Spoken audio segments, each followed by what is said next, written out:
Yeah, they can. All right, we're going to settle in. And the last page of your Evensong booklet has a bio that Canon Lee has put together for both of our new Canon Theologians. We had 0 at 2 o'clock this afternoon. There are some moments in my life when I'm very proud of myself, and this would be one. I'm so honored for us. And you heard it in that sermon, and we heard it this morning, what it brings to us to have binds like this. I see Marcia Raw, who, as I say, blows no smoke, nodding her head. And it's a very Marcia quote. Marcia said, I kept hearing about Kelly Brown Douglas, like, who is that? Basically, Marcia was saying, how great can she be? And then she saw this morning how great she can be. We have great people here. We've had great people here for a long time. But what this brings to us is a level of scholarship, an integration of scholarship and faith and the journey of faith and our history that we really can't have any other way. And it sets a platform or a foundation for imagination and for where we can go that is just at a different scale, frankly, than we could do otherwise. So I'm so grateful to have you with us. You really have no idea. I'm so grateful. And you don't get to talk yet. And then I'm going to say a little bit about who these folks are. You have it in front of you, but let me say a little bit. Please read as well. And then they are going to introduce themselves to you and to you as who they are and what their scholarship is. I just have a few questions after that, and then we're going to all get to go back and talk. Is that okay? Okay. So let me just start in case you haven't read it yet. So Kelly Brown Douglas. I first heard Kelly Brown Douglas's name when I was a student at Union, when Dr. Cohn gave us an article to read because the book was about to come out on sexuality in the Black church. And I remember in the 90s wondering how anyone could take that on and get published. And what I learned is Kelly Brown Douglas took it on because it was important to her. It was a work of her conviction.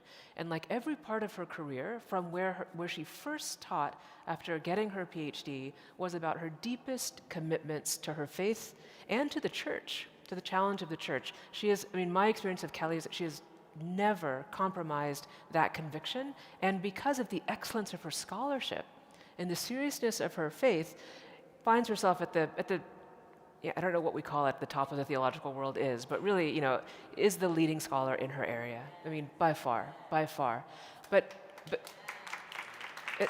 the model given to someone like me and to all of you is not by compromise, right? By being very, very true to what she knew to be true, which was a challenge to all of the institutions she was a part of at the time, and picking a first vocational choice that was so treacherous as the top student in every thing she had ever been a part of, right, including at Union. The top student, so the one that goes to Harvard next, right?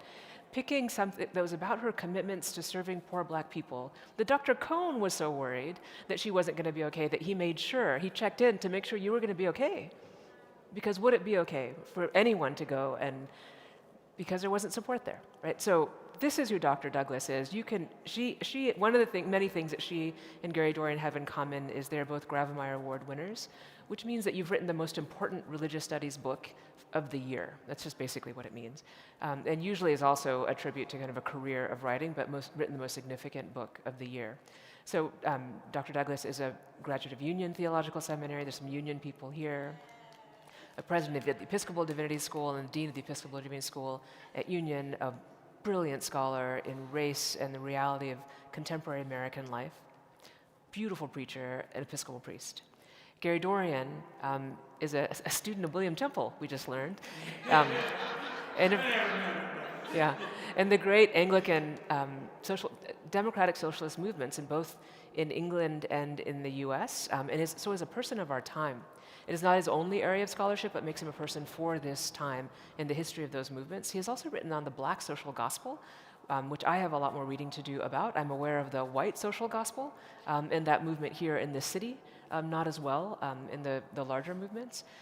He is also a scholar of Anglicanism, a scholar of democratic socialism, Gary Dorian basically produces a 700-page book every year that I've known Gary Dorian, of just shocking scholarship. And he writes books that get reviews that have, words like magnificent, or epic. Like he has written the book in the area on the topic for all of us. Thank you, is how many of his reviews go.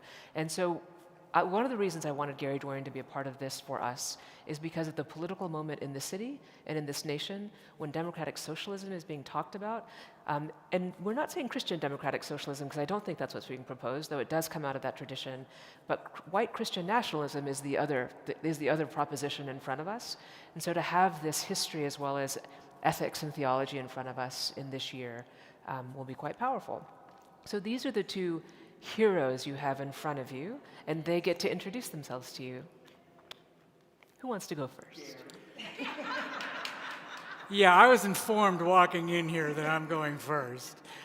Although I am going to say here right up front that there's a much longer and more full-orbed version of Kelly's story in a book titled, what is it called? A Darkly Radiant Vision.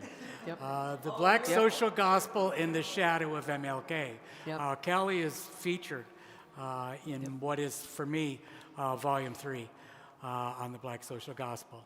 So even today, I knew I was going to do something from her. It was just a question of what. And went for a sliver. Well, in my case, you even got a little piece of it today. I grew up poor and rural, middle of Michigan, kind of trailer park area. And my parents both came from the Upper Peninsula of Michigan. My father had a Native American mother. He got beaten up for it his whole life. So he grew up thinking, once I come of age, I'm going to get out of the Upper Peninsula, and I'm going to pass as racially indeterminate, and I'm going to pass white privilege to my children. Well, of course, he had none of his language when he made those moves, but that's, in fact, what he was doing. And that's what occurred. So my brothers and I, we all grew up thinking of ourselves as white, and needing to just sort of claim what that is. I would say my father did reach a point in his life when he was actually willing to claim who he was, and it was one of the real blessings of my life to see him in that mode in his last years. I wrote a memoir last year, so I'm actually in that phase of life where I could go on about various things there, because I just did it last year in a book called Over from Union Road. The title there pertains to, yes, my rural background. We were not much churched, but I would say there are two things religiously that put me in the direction of being sitting here now next to Callie.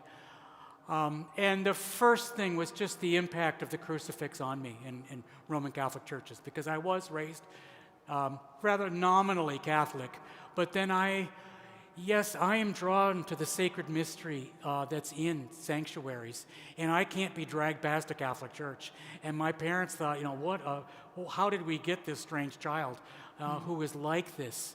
But I always felt there's something there that is so much more deeper and more significant than just everyday mundaneness of living in Bay County. So there was a draw there for me, and especially the cross has a kind of fixating quality for me. And even thinking to myself, my first kind of theological questions have to do with just what does it say? What kind of religion is it even that sees the God figure suffering on a cross? And that was my question long before I had any other theology per se. But then, as you heard today, yes, I grew up in the time of the Civil Rights Movement. And so the person who just crashed through my working class world in Bay County was Martin Luther King. And at that time, he's the leader of a great liberationist movement. So just needing to learn what that is. Indeed, why are children marching in Birmingham? And who is Martin Luther King? And what is this about? So I did read all the books in our school library and then the public library that had anything to do with that. There was a wonderful biography of him called Crusader Without Violence by Lawrence Reddick, who was an insider. So it's something like an authorized biography. I read it 3 times in the 9th grade. Yes, this story is just utterly formative for me. It's my sense of just what it means to be faithful, to just connect the faith to larger issues in the world.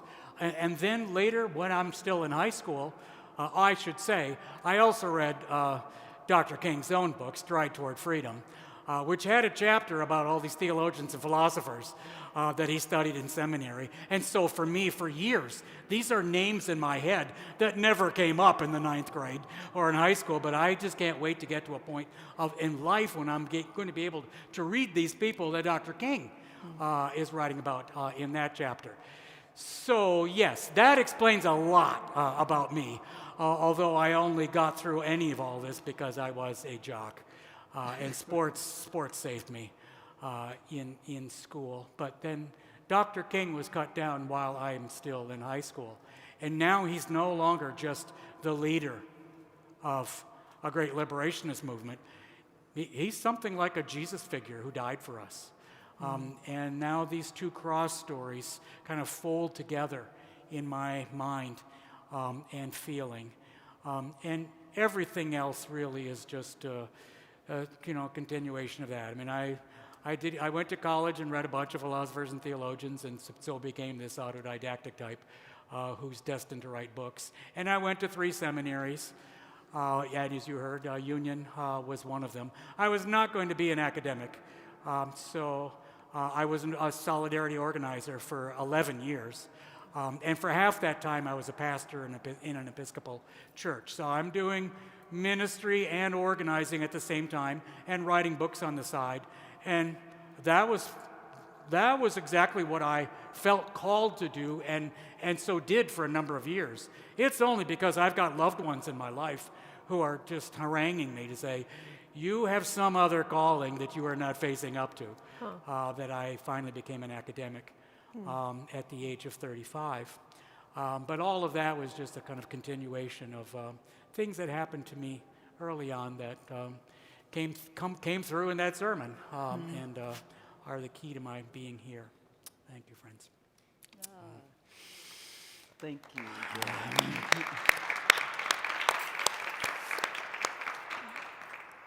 First, I have to say that this moment and being here and being able to be a part of this ministry is in no small measure because of the ministry that is of Dean Varghese. And yes, and it's true. And I have said this to Dean Varghese privately, and I'll say it publicly because it is true. I have, from the moment we met, which I can't even, years and years ago, there's never been a time that I have not been made better by being in her company, and that I have not learned something and been stretched ethically, morally. And she's made me always better than who I was when I first entered her company. And I've told her that before, and I mean it. And so it is humbling to be invited into this stage of your ministry, which I know is really going to make such a big difference to not only this cathedral, but beyond this cathedral, because it's going to make a difference in people's understanding of what a cathedral can be and must be in such a time as this. So thank you for inviting me into your ministry. Thank you. And of course, Gary and I look at each other and laugh. What are we doing here together? He does write these tomes. And every page you're turning is a page turn of wisdom. We heard it in the sermon. And so I'm sure I knew of Gary Dorian way before he knew of me. And I've learned so much from Gary Dorian, and we share a lot of loves together. And one, of course, of the loves we've shared together is with James Cone. And he was, and I'll say a little bit about him in a minute, but a friend to both of us, and at least a mentor to me. And I knew that Gary and I would be friends because of the love he had for you and the love you had for him. And so it's so wonderful to share this moment with you. So I guess I'd say there are two stories, I've written about it and before because they're so formative for who I am and what I continue to try to live into, to hold myself accountable to. Both Gary and I are from the Midwest. I'm from Dayton, Ohio. Unfortunately, he's from the state with the team up north. We got you guys this year. Yeah, but you guys just lost 35 players in the portal. Did you see that? Well, but we just reload. We don't. Yeah, that's what you always say. Right? Actually, I cheer for Ohio State once they make the playoffs every year. Yeah. That's why he's so smart. But I'm from Dayton, Ohio, and in my growing up in Dayton, growing up through the 60s, Dayton was and still remains one of the most segregated cities in our country. It was very segregated then, and it was segregated black-white, and black people lived what they called on the west side of town, and everywhere else white people lived. And anywhere black people moved, it suddenly became the west side of town, even if it was like far south or something. So we lived on the west side, and in order to get downtown into the city, we had to go through the so-called inner city of Dayton. And so, my mother wasn't college educated, but my father was. He was a professional, and so we were part of that sort of fledgling sort of black middle class, black professional class. We were going downtown, and it was a cold, not as cold as this evening, but a cold, dreary evening, and it was raining. And I remember we stopped at a stoplight, sort of in Dayton sort of urban center, and there were two kids. I was about 7 or 8 years old, and there was a little girl and a little boy, and in my mind's eye, they were brother and sister. And in my mind's eye, they were about my age. And they were coming across the street, and they were not dressed for the weather. And I remember crying. Tears came to my eyes. And because I felt so bad for them, and in my mind, of a 7 or 8 year old, they were struggling, they were poor.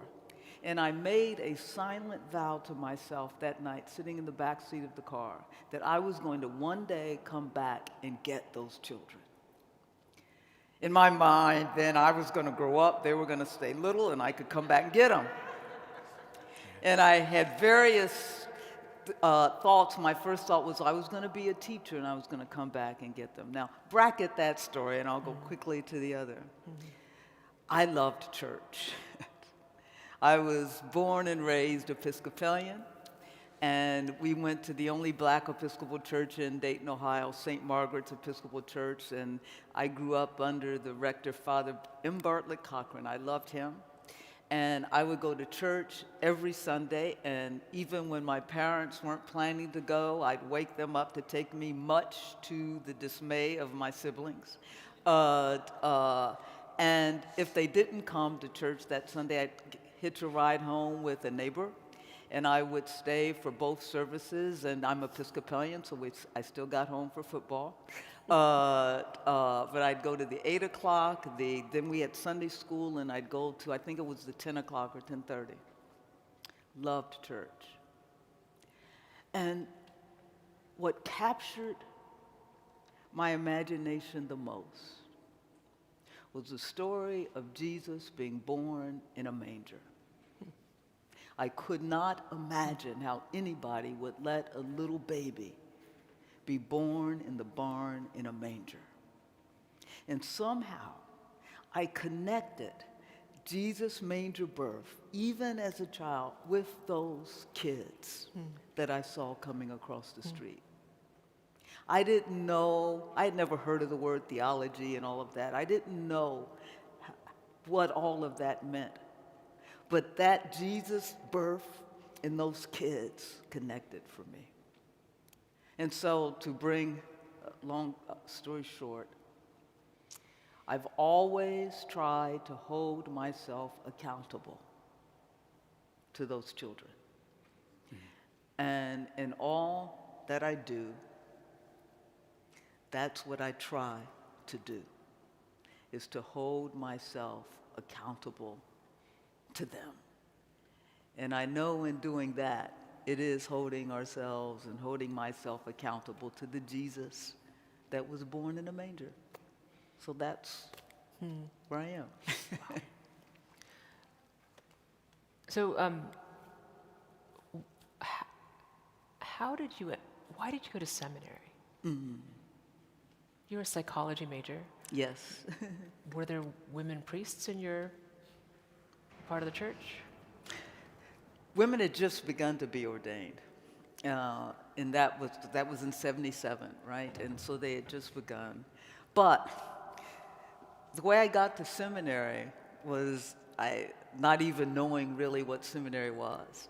So I went to Denison University in Granville, Ohio, right outside of Columbus, and small liberal arts, very wealthy, very white institution. And it was in the early 70s. And there were always racial episodes at Denison, and our country's always in racial strife and struggle. And I loved the church, but, I was discovering the Episcopal Church was real white. Fancy that. And because I was in a black congregation, and so, my bishop, now Bishop Buddy, always laughs when I tell the story when we did a little connection with a white parish in Dayton for a young churchman group, and all these white kids came, and I thought, where did all these white people come from in the Episcopal Church? Because who knew? I thought it was black. Right, I know, ain't that a joke? But I grew up in my black Episcopal congregation. So as I got older, of course, I realized the church. And I was when you're in college, you're really growing into who you are and your identity. And I was really growing into my sense of blackness and what that meant. I mean, I had gone through a lot of stuff in high school because I was black. And in fact, it forced me to come out early. I said, I can't deal with this. And so here's what I knew when I got to college. About my junior year, I said, you know what? If Christianity doesn't have anything to do with my blackness, then I'm out. I could leave Christianity behind, but I wasn't gonna leave my blackness behind. And a white chaplain who just passed this past year, Dave Woodger, who was a Union graduate, he was my mentor and my friend. And he introduced me, put a book in my hand. He knew I was struggling. And he gave me James Cone's book, A Black Theology of Liberation. Wow. I took that book home that weekend. I don't know why I was going home on the weekend. And I read it. You read one book to King's book 2 or 3. I read James Cone's book twice in one weekend. Because I said either something's wrong with the book or something's wrong with the white man who gave it to me. Because this book is talking about Jesus, God is black and white is the Antichrist. I said, whoa. And I had never heard of theology. From that moment on, all I knew was, one, I wanted to study with the man who wrote that book. And what he actually did was really connected me back to my grandmother's faith. And I didn't know anything about seminary. All I knew is I wanted to study with him. And so I came up for a theological weekend and met him, et cetera. And it was by my middle year, because I sort of didn't want to be ordained, though I sort of felt that call, but I didn't. Women were just being ordained, and the church was white, and I said, I don't feel like having to prove who I am as a woman and who I have to prove who I am as a black person, for you know it. I'm not doing stuff for black people. And so, but by my middle year at Union, something was missing, and I said, oh, it's that ordination thing. And so there it was, and just real quick, I called the priest that I grew up with, Father Cochran, on a Friday night, and I said, oh, this will cure me of that, because I'm going to tell him that I'm thinking about being a priest, and he had retired, black man, and he's going to say, oh, we don't do ordained women. And I said, and then I can blame it on him, and I can go on about my business. I could barely get out. I said, hey, Father Cochran, I called him at his home, and I said, I'm in seminary, and I said, I think I couldn't even get out, want to be, and he said, I'm sending you the papers tomorrow. So, yeah. And Bishop Dennis ordained you. Bishop Our Dennis, yeah. Bishop Dennis ordained me at Church of the Intercession. I came through Southern Ohio, but was ordained here at Church of the Intercession, having worked with Fred Williams, and was ordained by Bishop Dennis. Yeah. Seminary. How'd you end up in seminary? Well, I only had one theology course in college because the person who taught those courses where I went to college told me he didn't want me in his classes. And I am easily shamed, so that's all it took, just one pass at that. But I did read theologians and philosophers just voraciously all through college. I mean, I have this kind of pent-up desire, having read King, and I've got to find out who all those people are that he talked about. And indeed, there's even a question there that I have, that it's not just King himself, but then, okay, King represents Christianity to me, so how come most of the church doesn't sound like Martin Luther King? What happened here? So that is a question that is just taking me, even kind of driving me into which sections of all these theological books that are there. I'm kind of looking for someone who has that question and is going to try to give me some help with it. And a person who did. I mean, I found one sophomore year, same year that I had something to do with bringing James Cone to our little college. But I read Walter Rauschenbusch's Christianity and the Social Crisis.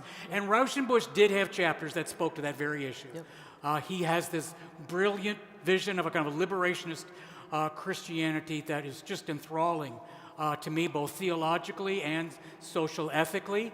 And to Rauschenbusch, this was the issue in his life, feeling that the church has something fabulous in the gospel that you just wouldn't know from so much of how it gets represented by church Christianity. So what happened and what happens in Christianity? Rauschenbusch had chapters speaking straight to that. So I spent, despite not taking any courses in theology, I read the entire canon certainly of 20th century theology while I was still in college.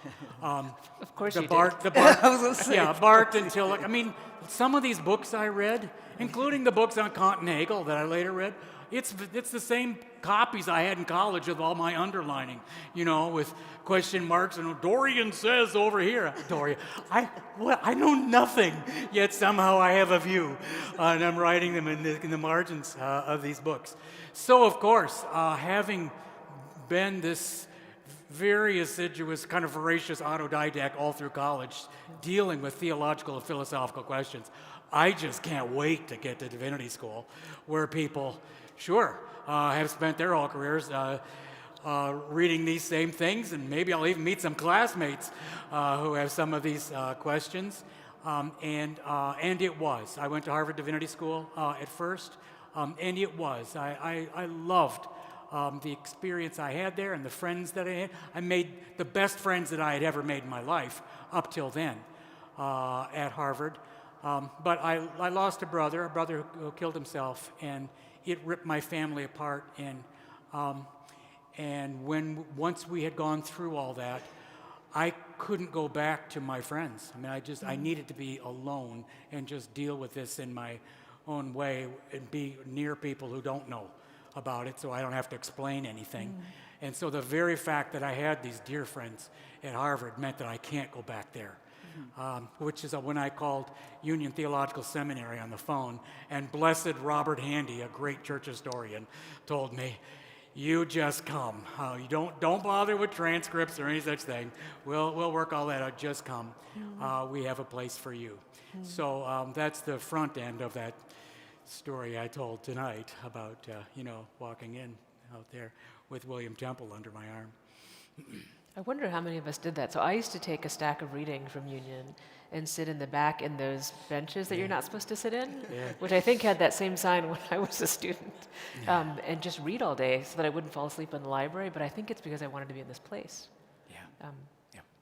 I love that I'm carrying William Temple into here. So I have heard you both talk about liberationism. Rauschenbusch was a Baptist in Midtown in the 40s who ran a church for people kind of literally coming into town right there and absolutely rejected by the city. So I'm interested in you talking. Can you talk about liberationism and Anglicanism? Oh, yes. Well, first I should probably say, how do those two things even come together in my case, or even what I've written about? I did come fairly early to the realization. In fact, it's really the first thing I know about Anglicanism is that it's got William Temple in it, and then he didn't come from nowhere. Yeah. And I don't just mean that his father was the Archbishop of Canterbury, although he was. Yeah. So there's a whole story there about just who he was, who Frederick Temple was in 19th century Anglicanism. But there's this whole magnificent tradition of Christian socialism within Anglicanism that at first doesn't make sense to me. It's like, how is it that they have the greatest tradition of Christian socialism? I have to learn as much as I can about it, because intuitively it doesn't make that much sense to me, because indeed I have read all of Walter Rauschenbusch's books, and this didn't make any sense to him. He's a Baptist. The democratic ethos, he thinks all this ceremony and hierarchy and all this stuff we have, surely it would get in the way of anything that's truly democratic and radical at kind of dealing with economic democracy. So I have all of that from Rauschenbusch in my head, and of course King was Baptist too. These two Baptists are my apostles.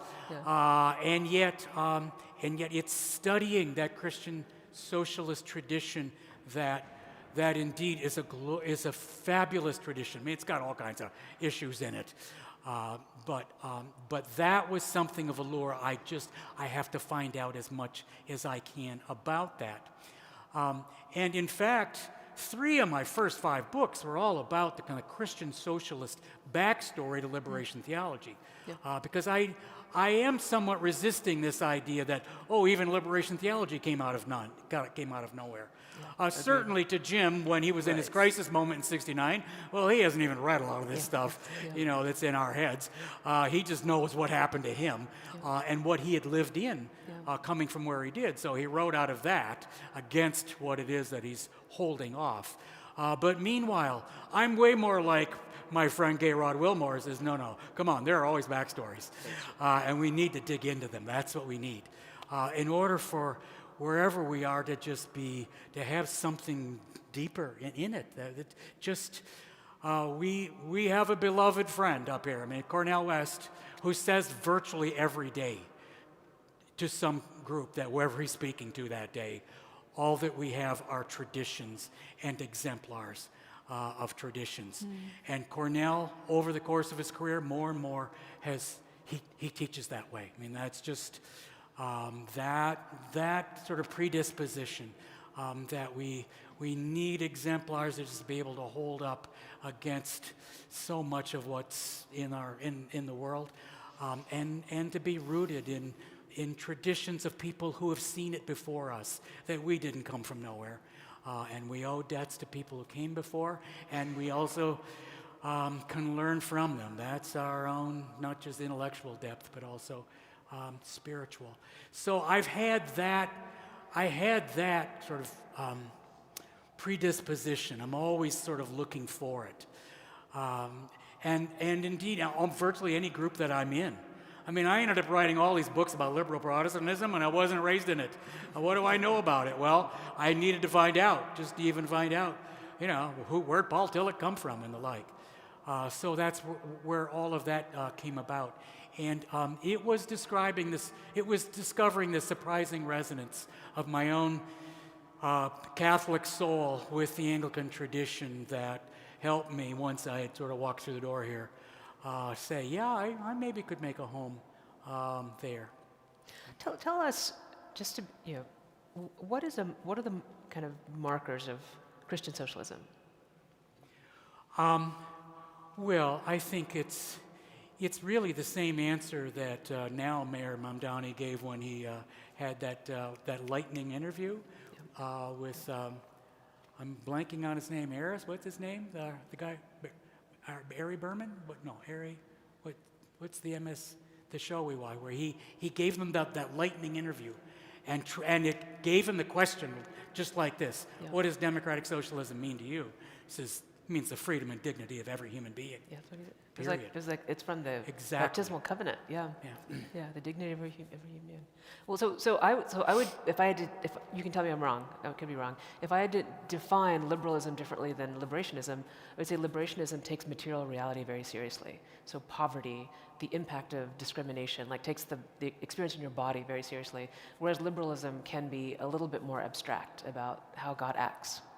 Thank you, Winnie. Yeah, you're pulling something out of me here that I will go there. Yes, there is this liberal and liberationist strands intertwined all through my work. And it's partly, yes, I just explained the backstory of it, that I'm someone who always needs to drill into the backstory of all these figures and all these traditions, wherever they were. And yes, I don't just identify with something that came along in 1968, 69. No, I know all of that has a deeper story within Christianity. But so far as it's this specific liberal thing that you're digging for here, what I would say about that is that, yes, there are fundamentally defining things about the liberal tradition and the liberationist tradition that are just utterly precious to me, and I don't give up for anything or anyone. And on the liberal side, yes, it's that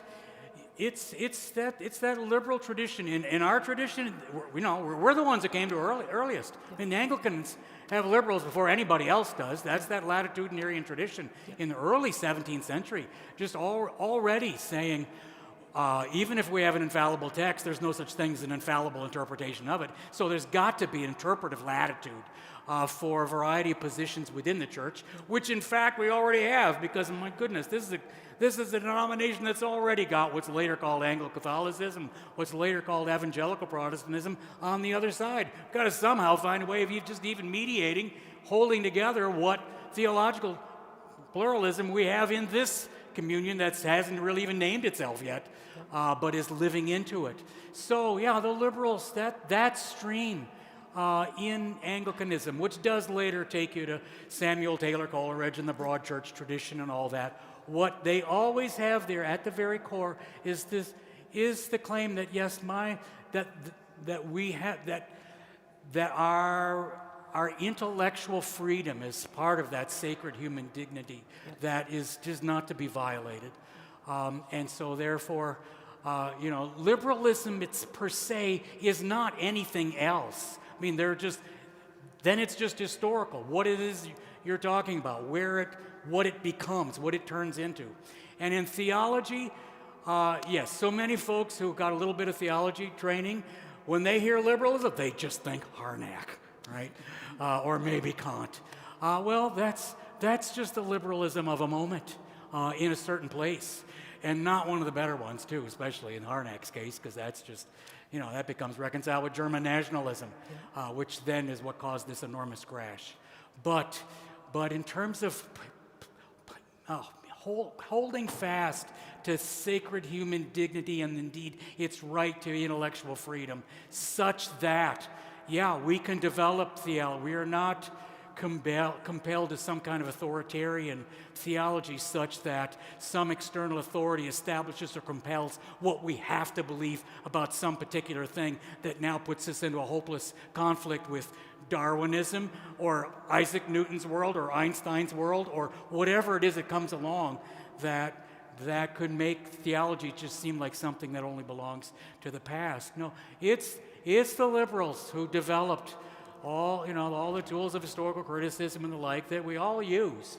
So for me, this is something of a just recognizing, yes, I owe a debt of gratitude to those folks for all that I don't agree with them. Now, I've got to say this, even though I've already gone too long on this, and that is the liberationist critique of that, yes, I think equally precious to me, just profound.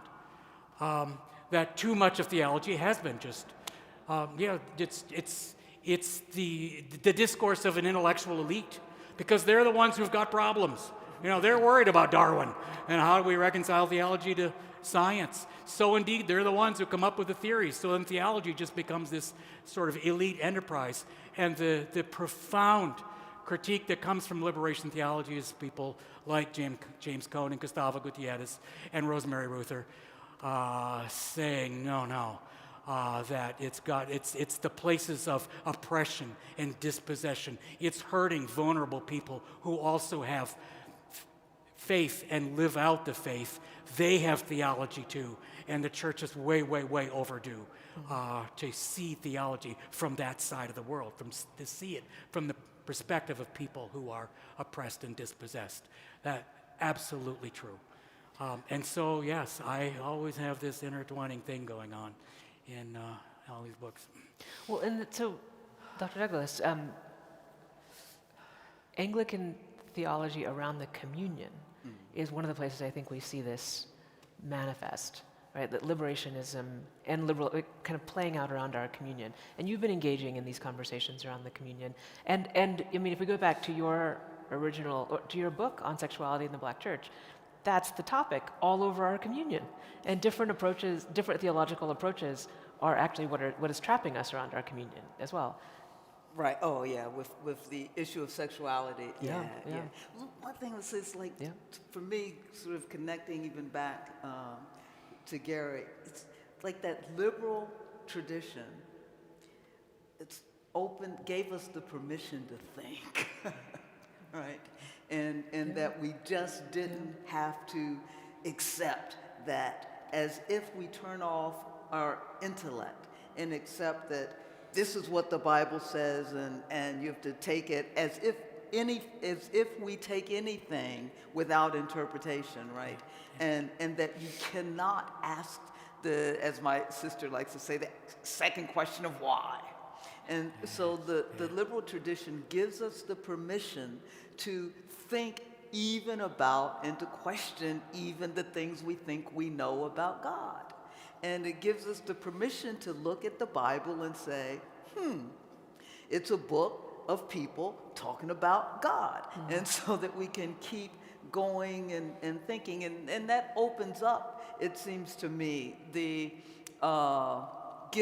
opens up the possibilities for theology. So without it, I often wonder if we even have the possibility of being able to talk about the theology that emerges from the people who are marginalized and oppressed, that they are asking and thinking and asking hard questions about God. And putting hard questions to God and hard questions to their faith. And I say that and make that connection because it opens us to ask the questions about these issues of human sexuality, and which to me are about issues wider than just, when we think of our human sexuality, it's who we are, right? And it allows us to open those questions up and to think about what it means to be human. What is the world, as I like to say, that God's created? It's never been a binary world, never. Creation, just look at creation. There's nothing about it that's binary. And that means human creation as well. So it opens up, we have to ask those questions. And I know, for me, and I know this question of sexuality is the question that in so many respects keeps the Anglican communion at odds and apart. And we know, and as you've experienced as well, just in the Church of England, right? It's like, oh my gosh, they can't, the thing that keeps them apart, they aren't over the women's issue, but they're going to have to get over it because now we have a female ABC, so they'll get over it for a minute. But that sexuality issue has become a wedge for them that even when I was there, and Gary, you were writing the book or just written the book on Anglicanism, I said, oh my gosh, these historical divides are still there and reified, and that they were just trying to pass prayers for LGBTQ people, and it was a big to-do. And I remember just saying, my God, people, you're just praying. To just pray. But it was a big to-do, right? And it was. And so sort of, for me, even that sexuality book, as Gary was saying, as he had to find out answers, and all of my books have been looking for answers to questions that I've had. And it was looking for an answer to why the church has been so daggone homophobic. And especially at that time, for me, the black church. How could it not love people who were so loving? And for me, of course, it emerged out of a particular relationship with a friend who loved the church and the church didn't love him back. And so so you're right. Those are questions of faith. Those, of course, because theology always emerges out of questions of faith. And I just think, the one thing that I take from a liberal tradition is they gave us permission to think, and to ask those questions, even if they went sort of off the rails. But they did, and I think when I'm in the Anglican Communion, and there are like yourself and others that are very vocal in the Anglican Communion, it's just calling us back to a tradition that we helped nurture, just to think and to ask the hard, daggone questions. And if you do that, then contradictions emerge between what you claim to believe and what you do. And that certainly is the case, it seems to me, around this issue of sexuality. Well, the point you begin with about liberalism is which we forget in our church, is that we have breadth. There is breadth. Like Anglican breadth means that we don't have to agree. Right. But we don't have to force one another to change because we don't agree, which gives us so much time and space to change, and to take seriously other people's contexts. And that is the thing. Whenever we lose something, like that's what we're losing, is our breadth, which is distinctive to us. One of the few things that are distinctive to us. We're going to let y'all get cheese soon because the Super Bowl is starting. Yeah, the Super Bowl. We don't want to miss Bad Bunny. Okay, so I'm going to do just a speed round, and we're going to go back. Favorite hymn or religious song? Favorite hymn? Lift High the Cross. Such an Anglican. Yeah. You and Desmond Tutu. Yeah. The story about it is just even too much for me, even to say right here. Well, although I will say, a close second to it is the one we started with tonight. And when we sang Abide with me. I leaned over to Kelly and said, oh my goodness, I have a sermon on this hymn that's better than the one I'm doing tonight. But if I had known we were doing Abide with Me, I might have gone with Henry Francis Light. That's a poet who just gave himself to the church, and his spirituality is in that hymn in particular, and you just think what all came from it. All the people who've singing that hymn for all these years, for whom it's a balm to them. And it was for him in writing it, because that's the story of his life, was in that hymn. My favorite hymn is Breathe on Me, Breath of God. Breathe on me, breath of God, fill me with life anew. That's my favorite hymn, and it brings tears to my eyes every time I sing it. Oh, that's amazing. Well, let me not ask flip questions after that, because what a beautiful answer. So I'll do this final question, then we'll go. 2026 will mark the 250th anniversary of the Declaration of Independence. We hold these truths to be self-evident that all men are created equal. So quickly, because we have a whole year to think about this, what needs to be said, or what is the possibility in this time, in this anniversary?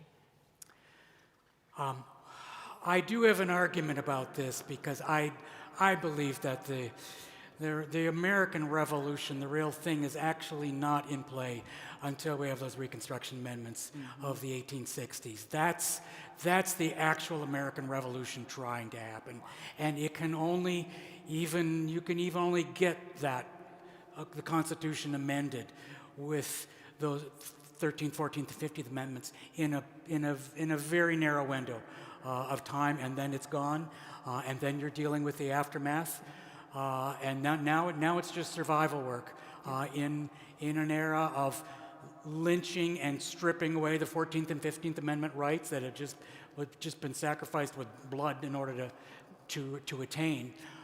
And there's a very, very real sense in which that is a fulcrum that takes us to the 1960s, because that's what the Civil Rights and Voting Rights Act is trying to get back the full weight and meaning of the 14th and 15th Amendments.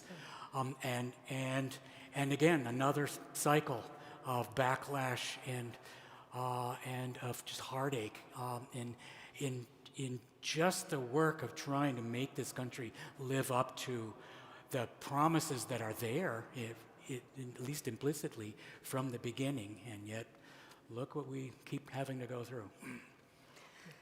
Yeah, because I think I agree with you in terms of the Reconstruction Amendments, the 13th, 14th, and 15th Amendments. And I'll say something about that in a minute. Because I think what they reflect is indeed the better vision and an aspiration for justice. The retrenchment, if you will, the going back, reflects another side of America that's always been there, that's embedded in our fabric, right? You can have the Declaration of Independence, and let's even just talk about the Constitution. Within the Constitution itself, before those amendments, you have the fugitive slave law is in the Constitution, right? So this nation's always fighting, it seems, against it to decide really who it wants to be. And there are these moments, like the 13th, 14th, and 15th Amendments, where it appears that the nation has decided it's going to live into its better vision. And then you have the retrenchment, the pushback. You always have that. That's the cycle in our history. When I think of this 250th anniversary, I think it's a challenge for us to decide who we want to try to become. And to finally decide, and maybe we have, to finally decide if we are going to be the nation that aspires toward justice or not. And so I think that this is what this 250th anniversary of the Declaration of Independence is all about. And, either we're going to live into that vision of that declaration or we're not. And then we'll continue down the road that we're on right now, and we will become something other than what those founders with their better vision of who we could become. We'll become something other than that. And we will continue to move not toward a democracy, but we will continue to move away from a democracy, because there are moments in our nation's history that we have tried to move toward it. And there are moments that we have moved away from it. And now we're at, I think, an inflection point to make a decision, not simply whether we're going to keep playing this game, but who we want to be. Will you help me to thank our Canon theologians?